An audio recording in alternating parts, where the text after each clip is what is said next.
Coach, you have a checklist for young quarterbacks like Julian Sayin. Let's go through that checklist, but let's use the Ohio State-Michigan game to do it. We were there. Big noon kickoff was there, and it was awful. The weather was awful. You know how I feel about the crowd up there, 110,000 people, and they were there. They were ready for a win, you know, a typical Wolverine crowd. So number one on the checklist is how will this young quarterback, a Cali boy, we both recruited Cali boys from California, how's he going to handle wind chill of about 10 degrees, blowing snow, and then plus 110,000 people? I know he's played at Washington, tough environment, but this is different. This is the game. So how did he handle the environment, the crowd, and the weather? Perfect. I actually went up and looked at him. I wanted to see his face. He's standing right there. I went and shook his hand in pregame. He's stretching, getting warmed up, and he had a great look upon him. First of all, he's very young. He had that young look like, man, I can't wait to go play this game. So that's number one. But number two, I want to really spend some time on. He's never faced adversity, Jerry.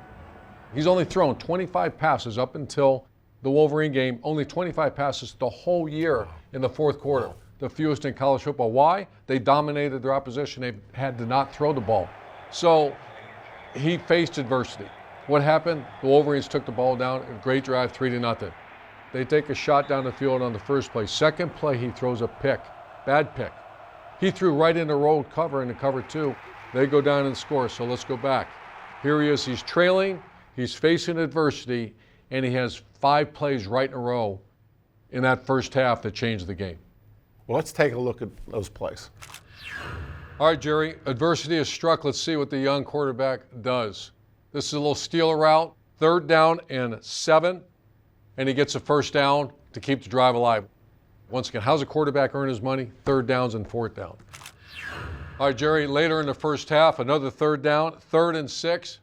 The weather, the crowd, the environment, he throws a stop route to the field to Carnell Tate. Keep the chains moving.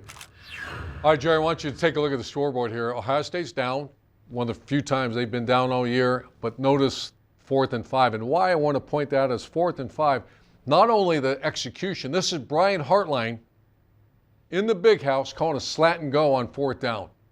First of all, great call and great execution. Okay, let's really take a look at Jeremiah Smith.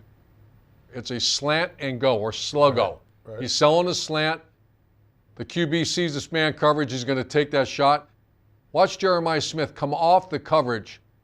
The DB actually tries to grab him. Now here's Julian Sayin. Back foot hits the ground, hitches up, holds it. The ball's in the air as he's still tied up. So how does Julian Sayin handle adversity? 4th down and 5 in the big house, 2nd quarter, and they're trailing. This is after bad interception. Unbelievable execution here for a touchdown. All right, and finally, Jerry, 3rd down and 3. To me, this is game, set, match. The score is 10-9. Right. And this, obviously, the Wolverines are right in this game. Watch Julian Sayin sit on that back foot. This is a little pick play or an option route by Brandon Ennis. This is a bullet. Watch him throw this ball. So all the questions, how does he handle environment? How does he handle adversity? A+, A+. You know, a couple weeks ago we talked about the Heisman and Julian's chances. He's done nothing but help himself since then.